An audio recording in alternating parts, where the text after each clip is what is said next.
Hello विद्यार्थी मित्र हो, कसे आहात?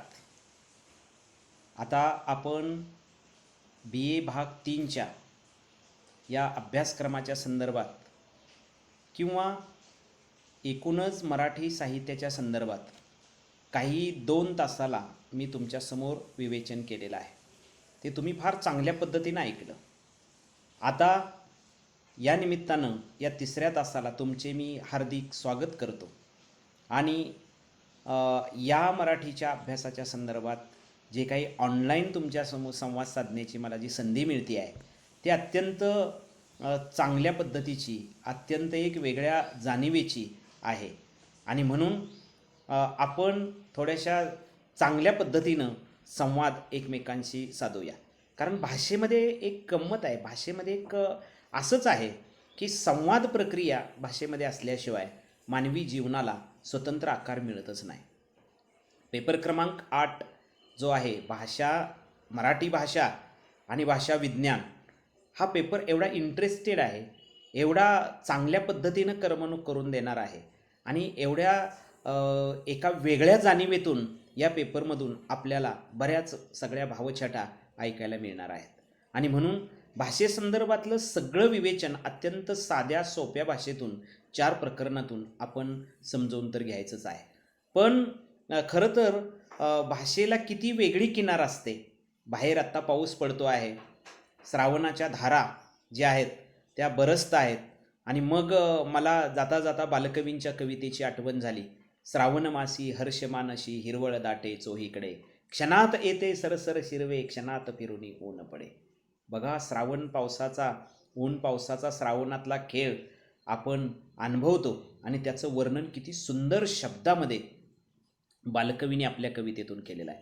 म्हणून बालकवींच्या कवितेच्या सगळ्या भावछटा किंवा त्या बालकवींच्या कवितेतलं भावनात्मक सौंदर्य किंवा अभिव्यक्ती सौंदर्य किंवा त्या कवितेचा आशय आपण ज्या वेळेला समजून घेतो त्यावेळेला आपल्याला भाषेचं खरं सामर्थ्य कळतं. ज्ञानेश्वरांनी जसं भाषेचं कौतुक आणि गौरव केलेलं आहे त्याच शब्दामध्ये त्या निसर्गातला संपूर्ण आविष्कार आपल्या कवितेतून कवी व्यक्त करतो आणि मग ती भाषा कशी तिला अलंकार प्राप्त होतात, भाषेला कसं सौंदर्य प्राप्त होतं, भाषा कशी नटते अलंकारांनी आणि विविध शब्दांनी, याचा विचार या ठिकाणी आहे. म्हणून भाषेतलं सौंदर्य, भाषा कशी निर्माण झाली असेल याचा तर अभ्यास आपण हळूहळू एका टप्प्यातून करतो आहे, पण अनेक उदाहरणं त्याच्यामधून आपल्याला समजून घेता येतील. म्हणून भाषेची उत्पत्ती कशी झाली मी यापूर्वीच्या पिरियडला म्हटलेलं होतं, तासाला म्हटलेलं होतं आणि तोच विषय आपण धागा पकडून घेऊया. भाषेची निर्मिती होताना मग ती जगातल्या कोणत्याही भाषेची निर्मिती असू दे, पण त्याच्यासाठी काहीतरी कारणं आहेत किंवा त्याच्यासाठी काहीतरी सिद्धांत आहेत आणि म्हणून अनेक विचारवंतांनी, भाषाशास्त्रज्ञांनी एक एक असं आपलं स्वतःचं मत मांडलेलं आहे. त्याच्यापैकी 4 मतांचा विचार या ठिकाणी आपल्याला करावायचा आहे आणि तो तुम्हाला समजून घ्यायला, लिहायला सुद्धा फार चांगल्या पद्धतीनं तो येणार आहे. म्हणून भाषेची उत्पत्ती कशी झाली असेल बाबा, तर त्याचं सगळ्यात सोपं उदाहरण एक आहे, ते म्हणजे अनुकरणातून. आपण माणसाच्या जीवनाचा विचार ज्या वेळेला करायला लागतो त्यावेळेला एक गोष्ट लक्षात घेतली पाहिजे की प्रत्येक माणूस हा अनुकरणशील आहे. आपण आई कशी बोलते आहे किंवा एखादी व्यक्ती कशी बोलते आहे त्याचं अनुकरण करतो. लहान मुलं बघा मोठ्यांचं अनुकरण नेहमी करतात. म्हणजे जसं वडील चालतात तसं ते चालून दाखवतो, जशी आई बोलते तसा तो मुलगा बोलतो किंवा मोठा भाऊ जसं वागतो तसा तो वागतो, वडील जसे वागतात तसा तो वागतो, मग वागण्याचा तो प्रयत्न करतो. समजा वडील व्यसनाधीन आहेत तर मुलगासुद्धा त्याच पावलावर का जातो, कारण तो वडिलांचं अनुकरण करतो. म्हणजे दुसऱ्याचं अनुकरण करणं ही माणसाची एक सहज प्रवृत्ती आहे आणि ही प्रवृत्ती ज्या वेळेला माणसाच्या जीवनात निर्माण होते त्यावेळेला भाषेत पण तसंच झालेलं आहे. म्हणजे आपण इतर भाषेचं अनुकरण केलेलं आहे. बघा, आता मराठी भाषा एवढी साधी सोपी समृद्ध आहे आणि मग त्या मराठी भाषेनं किती भाषेतले शब्द घेतलेले आहेत. इंग्रजी तर आपण कितीतरी शब्द आता मराठीमध्ये वापरतो, आपण सहज सहज वापरतो. म्हणजे आता स्पर्धा हा शब्द आपण फारसा मराठीत वापरत नाही, पण कॉम्पिटिशन असा शब्द वापरतो. आपली आईसुद्धा गावातली किती मजेशीर, एखादी अशिक्षित आईसुद्धा म्हणत असते एखाद्या आपल्या स्वतःच्या मुलाला, तुझं आज कॉम्पिटिशन आहे वाटतं. म्हणजे याचा अर्थ त्या अपभ्रंशाचं रूप तयार एकंदरीत झालेलं आहे. म्हणजे एका अर्थानं मराठीतला सुंदर शब्द आहे. बघा पूर्वीच्या काळामध्ये ज्यावेळेला गुरुजी आपल्याला शिकवत होते आणि मग कुणीतरी गुरु शिकवत होता. वेदामध्ये गुरुला तर गातुवीत असं म्हटलं गेलेलं आहे आणि तो गुरु ज्ञान देतो म्हणून त्याला गुरुजी असं म्हटलं गेलेलं आहे. पण इंग्रजी शब्दांचा आपल्यावर एवढा प्रभाव पडला की ज्यावेळेला इंग्रज आले त्यावेळेला गुरुजीला मास्टर म्हणण्याची पद्धत सुरू झाली आणि मग मास्टर म्हणता म्हणता म्हणता त्याचं अपभ्रंश रूप तयार झालं. अपभ्रंश याचा अर्थ त्याचं गावंडळ रूप तयार झालं आणि मास्टरचा उच्चार मास्तर असा झाला. आता गावामध्ये मास्तर म्हणतात. कुणाला म्हणतात? जो ज्ञान देतो, जो शिकवतो, जो दिशा देतो त्याला मास्तर असं म्हणतात. मग जनरली शिक्षकाला मास्तर असं म्हणतात कारण शिक्षक हा ज्ञान देत असतो. आता मास्तर हा शब्द तालीम मास्तर पण असतो. नाटकाची तालीम घेणारा तो मास्टर सुद्धा असतो आणि शाळेत शिकवणारा सुद्धा मास्तर असतो. आता पुन्हा त्याच्यातलं रूप आपण डायरेक्ट इंग्रजीचा शब्द वापरायला लागलो सर. म्हणजे इतर भाषेचं आपण अनुकरण केलेलं आहे. अनुकरणातून भाषा प्रगल्भ होत जाते म्हणण्यापेक्षा अनुकरणातून भाषा बदलत जाते. दुसऱ्याचं अनुकरण करणं ही माणसाची एक सहज प्रवृत्ती आहे. भाषेच्या बाबतीत ही सातत्यानं असं भाषा बोलणाऱ्या व्यक्तींनी अनुकरण केलेलं आहे आणि त्याच्यातून ती भाषा तयार झालेली आहे. आता मराठीमध्ये इंग्रजी शब्दांचा भरपूर आपल्याला आलेले दिसतात. मागच्या 300 वर्षापूर्वी ते इंग्रजी शब्दच नव्हते कारण जोपर्यंत ते इंग्रज नव्हते तोपर्यंत इंग्रजी शब्द येणं शक्यही नव्हतं. त्यानंतर ते आले. त्याच्या अगोदर फारशी उर्दू शब्द आलेले आहेत, काही हिंदी शब्द आलेले आहेत. म्हणजे फारशी आणि उर्दू शब्दांचा सुद्धा त्यावेळेला 14व्या 15व्या शतकामध्ये मराठीवर आक्रमण झालेलं आहे आणि म्हणून अनुकरणातून सुद्धा भाषेचं एक रूप तयार होतं. अगदी सुरुवातीच्या काळामध्ये सुद्धा अनुकरणच घडलेलं आहे. म्हणजे सुरुवातीला मी कालच्या तासाला आपण बघितलेलं होतं की हावभावातून भाषा तयार होते. पण हावभावातून नंतर माणसाला कळलं की माणसानं आवाज काढला, ध्वनी काढला आणि ज्यावेळेला तो माणूस ओरडला त्यावेळेला कुणाला तरी ऐकायला गेलं, तो संदेश दिला गेला आणि मग इकडं ये बोलवलेला आहे किंवा काहीतरी आवाज दिल्यानंतर तो माणूस चालत आला. म्हणजे भाषेमध्ये ध्वनीला महत्त्व आहे. ध्वनी म्हणजे उच्चार. आता मी जे काही बोलतोय ना त्याचा उच्चार होतोय म्हणजे ध्वनी आहे. आणि मग ठराविक मूलध्वनी आपण पक्के केले. कोणते? अ पासून अम आहापर्यंत, क पासून ज्ञपर्यंत हे ठरवले देवनागरीत. ध्वनी ठरवले आणि ते ध्वनी म्हणजे आपल्या उच्चारामध्ये जे व्यवहारात होते तेच ध्वनी भाषाशास्त्रज्ञांनी तयार केले आणि मग त्याला या ठिकाणी शब्द त्याच्यातून तयार झाले आणि त्याच्यातून मग वाक्य तयार होऊन भाषा देवाणघेवाणीसाठी वापरली गेलेली आहे. म्हणून भाषेमध्ये अनुकरणाला फार महत्त्वाचं स्थान आहे. एक एक व्यक्ती जे अनुकरण करते ना त्याच्यातूनच भाषेचा विकास होत जातो आणि म्हणून पुढचं जे महत्त्वाचं सगळ्यात वैशिष्ट्य भाषेचं आहे ते म्हणजे भावना अभिव्यक्ती. याच्यावरती थोडासा विवेचन मागच्या तासाला संपता आपण पाहिलेला आहे. भावना अभिव्यक्ती म्हणजे काय? तर मनातल्या भावनेची अभिव्यक्ती होणं, मनातल्या भावना व्यक्त करणं. माझ्या मनात ज्या भावना तुम्हाला आता व्यक्त करावायच्या ते मी व्यक्त करू लागलेलो आहे. एखाद्याला दुःख झालेलं आहे तर तो भावना व्यक्त करतो. एखाद्याला आनंद झालेला आहे तो भावना व्यक्त करतो. म्हणजे कालच 10वीचा निकाल लागला आणि 10वीचा मुलगा जो आहे तो ज्यावेळेला त्याला जेवढे मार्क्स पडलेले आहेत ते मार्क्स सांगत तो दुसऱ्याला गेला आणि सांगू लागला की मला हे मार्क्स कसे मिळाले किंवा मला हे मार्क्स मिळवताना कशा पद्धतीचा आनंद झाला. म्हणजे तो मनातल्या भावना व्यक्त करू लागला. किंवा एखाद्या मुलाला मार्क्स कमी पडले म्हणून तो रडत रडत आपल्या मनातल्या भावना दुसऱ्याला सांगू लागला. म्हणजे भाषेचं सगळ्यात महत्त्वाचं प्रभावी वैशिष्ट्य काय? तर भावना अभिव्यक्ती करणं. आणि हीच भाषेची पहिली उपपत्ती किंवा त्याच्यातली एक उपपत्ती आहे किंवा त्याचा तो सिद्धांत आहे. म्हणून त्याला एक वेगळ्या प्रकारची जाणीव आहे. भावना अभिव्यक्ती, मनातली भावना अभिव्यक्तीचं एक साधं आणि सोपं अत्यंत सुंदर उदाहरण आपण बघूया. माहिती आहे का बघा की बेंगलोरपासून काही किलोमीटर अंतरावरती श्रवणबेळगोळ नावाचं ठिकाण आहे आणि त्या श्रवणबेळगोळला उंच अशी 157 फूट उंचीची बाहुबलीची मूर्ती आहे, गोमटेश्वराची मूर्ती आहे. आणि त्या गोमटेश्वराच्या मूर्ती कोणी कोरली? तर 9व्या शतकामध्ये चामुंडराय नावाचा जो संस्थानिक राजा होता त्यानं ती मूर्ती कोरलेली आहे. 157 फूट दगडाची उंच मूर्ती त्यानं ज्यावेळेला शोधली किंवा त्यानं जी तयार केली, तेव्हा त्याच्या खाली त्यानं लिहिलेलं आहे, श्री चामुंडराये करविले, गंगराये सुताल्ले करविले. हे वाक्य मराठीत, कानडीत आणि संस्कृतमध्ये, तमिळमध्ये लिहिलेलं आहे. एवढ्या भाषेतून ते लिहिलेलं आहे. आजही ते आपल्याला बघायला मिळतं. याचं कारण काय आहे? तर त्यावेळचा तो पुरावा आहे. त्याचं सालही त्यावेळेचं आहे, शकेमध्ये. पण त्यावेळेची मराठी भाषेचा जर आपण शोध घेत गेलो तर त्यावेळेस सुद्धा मराठी होती 9व्या शतकामध्ये. त्याचा पुरावा तो सापडतो. त्याला शिलालेख असं म्हणतात. शिला म्हणजे शिळा म्हणजे दगड. दगडावरती कोरलेलं बरेच वर्ष टिकून राहतं.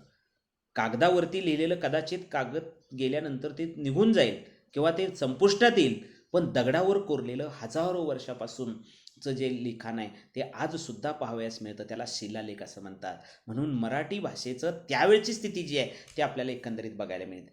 तर ती गोमटेश्वराची मूर्ती कोरणारा तो असणारा जरी त्या राजानं किंवा त्या असणाऱ्या चामुंडराईनं जर ती केली असली तरी तो करणारा, कलाकृती करणारा किंवा ती कोरणारा जो व्यक्ती होता, शिल्पकार होता, त्याचं नाव आहे हरीश नेमी. या हरीश नेमीला त्या काळात एक असं वाटलेलं आहे की त्याच्या हातामध्ये छन्नी आणि हातोडा होता. तो एक त्याला उंच असा डोंगराचा एक सुळका दिसलेला आहे आणि त्याला वाटलं की या दगडामध्ये मूर्ती आहे. हा जो उंच दगडाचा सुळका आहे, हा जो मोठा पर्वत आहे, याच्यामध्ये दगडात मूर्ती आहे. त्याच्या अंतर्मनानं त्याला सांगितलं. तो म्हणाला, चला आपण ती मूर्ती कोरूया. त्याला सगळ्यांनी वेड्यात काढलं. अरे हे तुझं काम आहे का म्हणाले, आणि त्याच्यात मूर्ती आहे हे खोटं आहे, आणि काय तुला काय एवढं कळलेलं आहे. त्याला सर्वांनी अक्षरशः वेड्यात काढलं. पण त्याचं अंतर्मन सांगत होतं की नक्की याच्यामध्ये मूर्ती आहे. आणि म्हणून तो छन्याने हातोडा घेतला आणि त्या डोंगरावरती चालत चालला.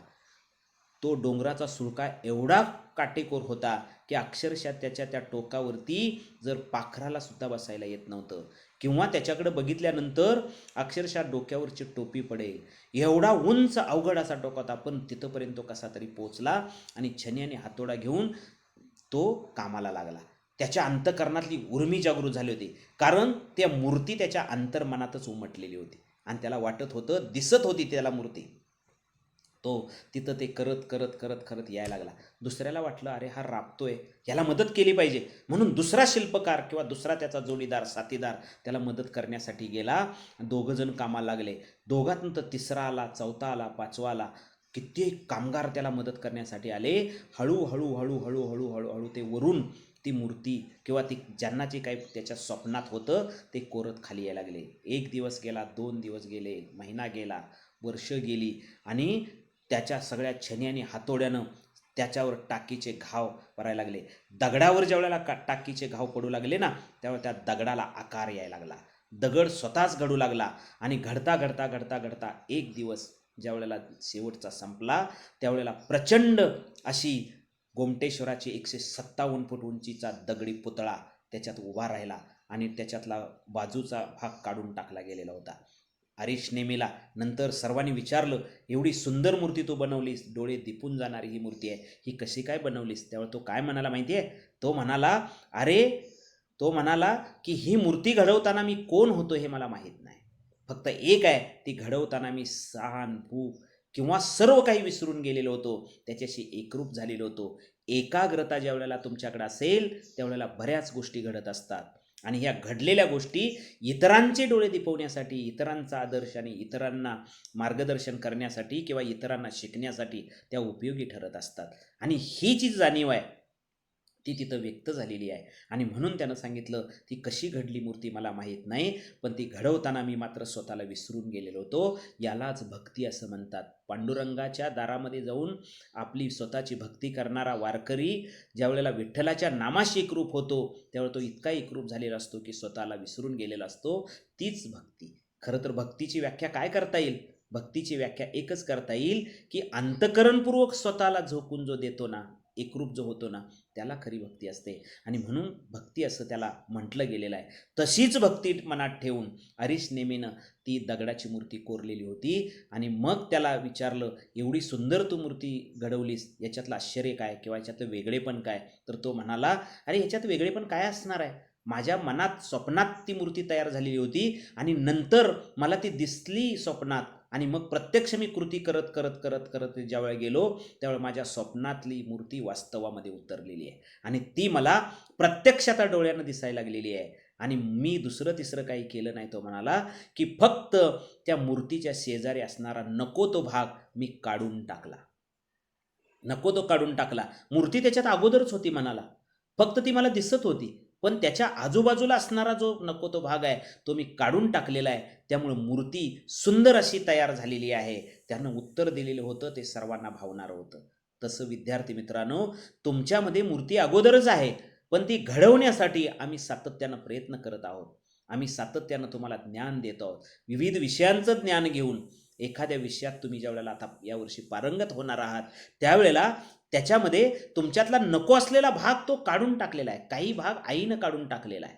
आईनं तुम्हाला चुकीच्या गोष्टी कशात चुकीच्या आहेत हे सांगितलेलं आहे आणि चांगल्या गोष्टी तुम्हाला शिकवलेल्या आहेत. याचा अर्थ तुम्हाला दिशा दिलेली आहे. नंतर शाळेतला गुरु तुम्हाला भेटलेला आहे, कारण आपल्या स्वतःच्या जीवनामध्ये पहिला गुरु आपली स्वतःची आई असते आणि नंतर मग शाळेतला गुरु असतो. मग शाळेतला गुरु विविध विषयांचं ज्ञान देतो. अगदी पहिलीपासून ग्रॅज्युएट होईपर्यंत विविध विषय विविध शिक्षक आपल्याला ज्ञान देतात. गणिताचं देतात, सायन्सचं वेगळे देतात, मराठीचं देतात, समाजशास्त्राचं देतात, इतक्या विषयाचं ज्ञान ते देतात. आणि मग जाता जाता प्रत्येक वर्षी तुमची परीक्षा घेतात. तुम्हाला किती शिकलेला आहात, तुम्हाला किती कळलेलं आहे याच्यासाठी परीक्षा असते. आणि मग ती परीक्षा देता तुम्ही आणि तुम्हाला किती आकलन झालंय त्याचं मूल्यमापन होतं आणि तुम्ही वरच्या वर्गात जाता. हा खरा गोष्टीची आहे. आरिश नेमीचं तसंच झालं. आरिश नेमीनं आपल्या मनातली भावना व्यक्त केली, अभिव्यक्त केली आणि त्यानं सांगितलं की मूर्ती त्याच्यात अगोदर होती, फक्त मी नको असलेला भाग काढून टाकला. तसं या ठिकाणी भाषेचं, कारण तिथं काय झालं, भाषा साकार झाली, मराठी भाषा साकार झाली. काय झाली, त्यानं आपल्या मनातल्या भावना व्यक्त केल्या आणि व्यवहार विनिमय झाला, सुसंवाद साधला, संप्रेषण व्यवहार झाला. ऐकणारा आणि बोलणारा या दोघांच्या मधलं खरं जे माध्यम आहे, या दोघांच्या मधलं जे साधन आहे ते म्हणजे भाषा आहे. आणि म्हणून ही भाषा कशी तयार झाली असेल, तर भावना व्यक्त करण्यासाठी भाषा तयार झाली असेल. भावना व्यक्त करता करता भाषा तयार झाली असेल, अनुकरण करता करता भाषा तयार झाली असेल.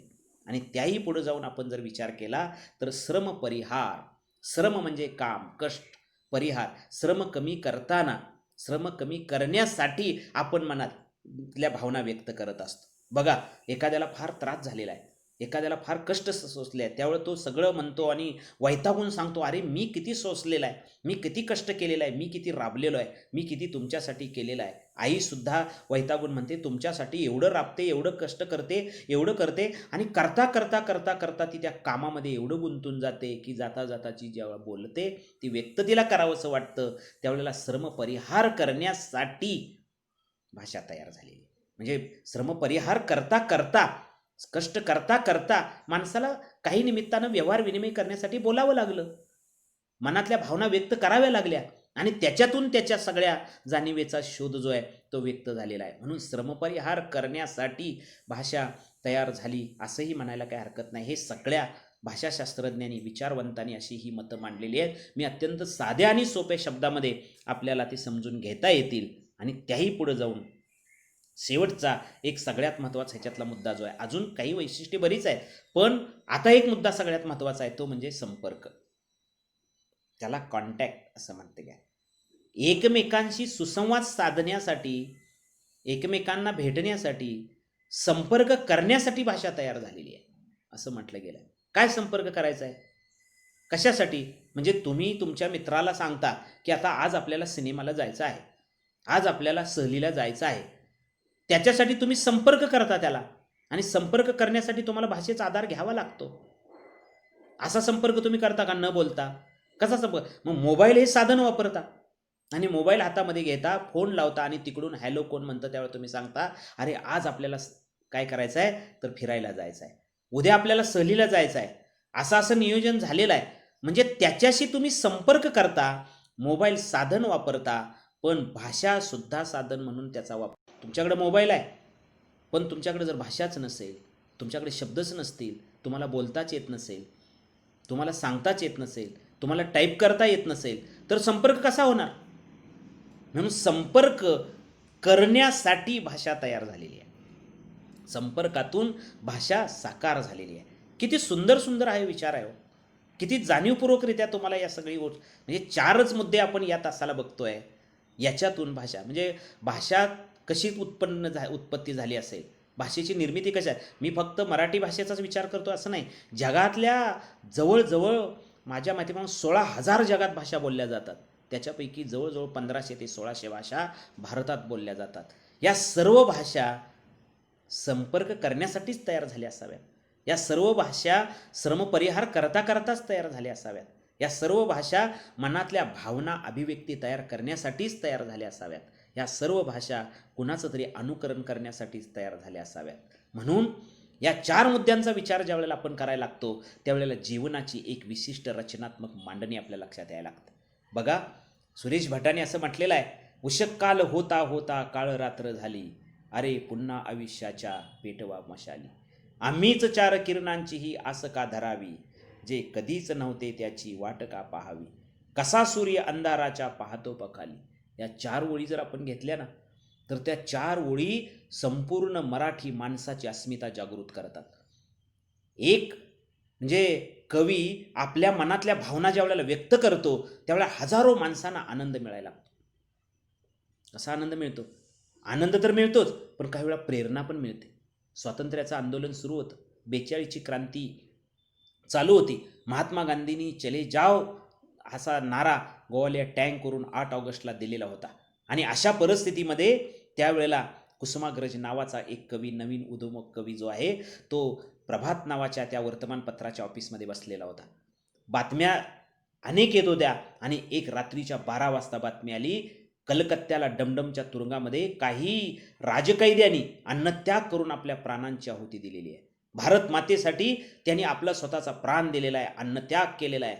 भारत स्वतंत्र झाला पाहिजे म्हणून त्यांनी ती बातमी ज्या वेळेला ऐकली ना त्यावेळेला विवा शिरवाडकर, कुसुमाग्रज अस्वस्थ झाले आणि तिथंच टेबलावरती बसले आणि त्यांच्या हातात म्हणजे पेन होता, लेखणी होती आणि त्यांच्या तोंडून किंवा त्यांच्या मनातल्या भावना जागृत झाल्या आणि त्या शब्दावर ते कागदावर उमटायला सुरुवात झाली. ते काय म्हणाले? गरजा जे जे कार क्रांतीचा, गरजा जे जे कार, अन वज्रांचे छातीवरती झेलून घ्या प्रहार. बघा, गरजा जे जे कार क्रांतीचा, गरजा जे जे कार.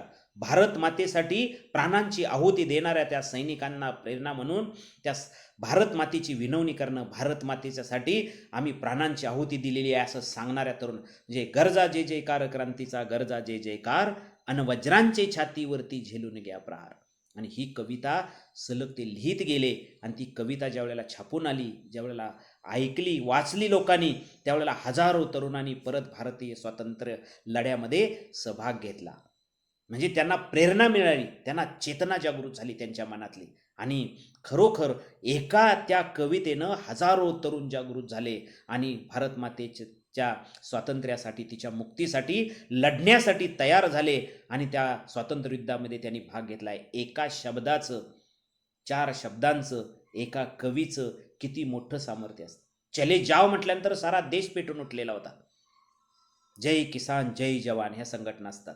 काय बघा, ह्या ज्या सगळ्या अशा ज्या घोषणा असतात त्या सर्वांना कशा मनात चैतन्य निर्माण करायला लागतात. आणि म्हणून एकच गोष्ट लक्षात ठेवणं गरजेचं आहे की भाषा उत्पन्न होताना कशा पद्धतीनं झालेली आहे, तिच्या भावछटा कशा पद्धतीच्या आहेत, भावनेची अभिव्यक्ती कशी तयार व्हायला लागते. तुम्ही चिडून एखाद्याला सांगायला लागता त्यावेळी तुमच्या मनातल्या भावना जागृत झालेली असते आणि त्या भावना जागृत होण्यासाठी मराठी साहित्यामध्ये नवरस आहे, नवरसांचा. ज्ञानेश्वरांनी तर असं म्हटलेलं आहे, मी नवरसांचा वर्षाव करणार आहे. पण त्याच्यापैकी 8 रस भरतानं सांगितले, भरत नावाच्या शास्त्रज्ञानं सांगितले. शृंगार, वीर, करुण, हास्य, विभत्स असे रौद्र. एखाद्याला राग आला आणि तो राग त्याच्यातला दिसायला लागला आणि तो बोलायला लागला की त्याच्यातला रौद्र रूप जागृत झालेला असतो. एखादी भीतीदायक वातावरण तयार झालं, एखादा थरार चित्रपट आपण बघायला लागलो, हिंदी चित्रपटात भूताचं वर्णन आपण बघायला लागलो आणि मग आपल्या मनातला भय नावाचा भाव जागृत झाला, कारण तिथं भयानक रस तयार झालेला असतो. रस या शब्दाचा अर्थ काल मी तुम्हाला सांगितलेला आहे. फळात रस असेल तर ते फळ जिवंत आहे. अन्यथा अंतःकरणात आत्मा असेल, शरीरात आत्मा असेल, जसं शरीरात आत्म्याला महत्त्व मानलं जातं तसं फळात रसाला मानलं जातं. तसं साहित्यामध्ये रस असतील तरच ते आपल्याला म्हणजे चित्रपट नुसताच दुःखी असेल तर कुणी बघणार नाही, सगळंच हसायचं असेल कुणी बघणार नाही, चित्रपटामध्ये वीररस जर नसेल तरी पण कुणी बघणार नाही, म्हणजे बोर होईल आपल्याला. पण क्षणाक्षणाला 5, 2, 4 मिनिटाला तो रस बदलतो. म्हणजे फायटिंग चालू असली, मारामारी चालू असली की आपल्या मनातला उत्साह जागृत व्हायला लागतो, वीर रस तयार झाला असतो. प्रियकर आणि प्रियसी एकमेकांच्या हातात हात घालून ज्या वेळेला प्रीतीच्या भावना व्यक्त करायला लागतात त्यावेळेला दोघांच्या मनातला प्रेमभाव जागृत झालेला असतो, म्हणजे शृंगार रस तयार झालेला असतो. ज्यावेळेला कोणीतरी तुम्हाला एखादं कॉमेडी पात्र येतं आणि काहीतरी तिथं गंमत करतं किंवा त्याच्यात वेगवेगळ्या शब्द वापरतं आणि मग हसवतं, त्यावेळेला तिथं हास्यरस तयार झालेला असतो. अशा अनेक अनेक गोष्टी आहेत. काहीतरी दुःखद घटना तिथं दाखवलेली असते आणि मग कुणीतरी सर्वजण रडायला लागतात, डोळ्यातून घळघळ अश्रू व्हायला लागतात. दुःखदायक मृत्यूचा प्रसंग दाखवलेला असतो, तिथं करुण रस तयार झालेला असतो. बघा, रसांची नावं किती सुंदर आहेत, किती चांगली आहेत. आणि ही भाषा तयार झाली म्हणूनच या गोष्टी तयार झाल्या ना. म्हणून भाषा कशी तयार झाली असेल, या सर्वांचं योगदान आहे भाषेसाठी. कारण भाषा तयार झाल्यानंतर मग तिचं व्याकरण तयार झालं, मग हे भावना अभिव्यक्ती, भावना शब्द नावाचा तयार झाला, अनुकरण नावाचा शब्द तयार झाला, श्रमपरिहार नावाचा शब्द तयार झाला. फार सुंदर शब्दामध्ये त्याचं एकंदरीत वर्णन होतं. एक कविता फार सुंदर इथे आहे, गे माय भू, आम्हाला शाळेमध्ये होती आणि त्याच्यातनं कशी भावना अभिव्यक्ती होते बघा. गे माय भू तुझे मी फेडीन पांग सारे, आणि न आरतीला हे चंद्र सूर्य तारे. आपल्या आईसाठी, आई म्हणजे भारत माता, हिच्यासाठी एक तरुण आपल्या मनातल्या भावना जागृत करतो सुरेश भटांच्या रूपानं आणि तो म्हणतो, गे माय भू तुझे मी फेडीन पांग सारे. तू मला माझ्यासाठी भरपूर केलेला आहेस. तिथं मला तू जन्माला मी आलो त्यावेळेला माझा पाय तुझ्या या जमिनीवरती ठेवला, मातीवरती ठेवलेला आहे. याच्यासारखं भाग्य नाही कुठलं आणि तिचे सगळे पांग मी आता फेडणार आहे आणि तुझ्या आरतीला हे तारे सुद्धा मी आणण्याचं सामर्थ्य माझ्याकडे आहे. म्हणून आई, तुझ्यापुढे मी अजून आहे तान्हा. तुझ्यापुढं अजून लहानच आहे. आई पुढं कोणताही कितीही मुलगा मोठा झाला तर तो आईचा मुलगाच असतो. किती मोठा ऑफिसर झाला, किती मोठा साहेब झाला, तरी सुद्धा तो कोण असतो तर आईजवळ तिचा मुलगा असतो. आणि ही गोष्ट सगळ्यात महत्त्वाची आहे. शब्दात गोड माझ्या आता हळूच पान्हा. माझ्या शब्दात पान्हा फुटलेला आहे, माझ्या शब्दात गोडवा आहे आणि हा गोडवा तुला जपायचा आहे. भाषेतलं सौंदर्य किती मोठं आहे. भाषा उत्पन्न झाली, या 4 वैशिष्ट्य, अजून 4 वैशिष्ट्ये पुढच्या टप्प्याला आपल्याला पाहिजे आहेत. आणि म्हणून या सर्व गोष्टींचं विवेचन जे आहे फार सुंदर शब्दामध्ये करता येईल. आणि म्हणून या पेपर क्रमांक 8ला भाषा कशी तयार झाली असेल याच्या बाबतीतलं फार एक वेगळेच विवेचन तुम्हाला फार सोप्या आणि साध्या शब्दातून येणार आहे. 4 प्रकरणं आहेत, ज्या 4 प्रकरणातून तुम्हाला वेगवेगळी मांडणी कशी झाली आहे ह्याच्यापेक्षाही पुढं इंटरेस्टेड आणि अत्यंत चांगले जे शब्द आहेत ते तुम्हाला ऐकायला मिळतील. माझ्यासुद्धा या लेक्चरमधून इंग्रजीचा तुम्हाला शब्द येतात, पण ती अंगवळणाचा भाग आहे. पण प्रत्यक्ष काही गोष्ट मराठीतले शब्द जे आहेत ते कुठं गेलेले आहेत, लोप पावलेले आहेत, अशा अर्थानं आपल्याला माहिती नाहीत. हे आपलं दुर्दैव आहे. आणि म्हणून विद्यार्थी मित्रांनो, एक साधी गोष्ट आहे की या वर्षाचा अभ्यासक्रम करताना मराठी भाषेच्या बाबतीतल्या ह्या सगळ्या सोप्या भावछटा अत्यंत व्यावहारिक पातळीवरती आपण समजून घेत पुढं जाणार आहोत. पुढच्या तासाला याही पुढचा भाग सांगता येईल. आपण शांत चित्तानं ऐकत आहात आणि प्रतिसाद देत आहात. तुमच्या ज्ञानामध्ये निश्चित भर पडेल असं मला वाटतं. धन्यवाद.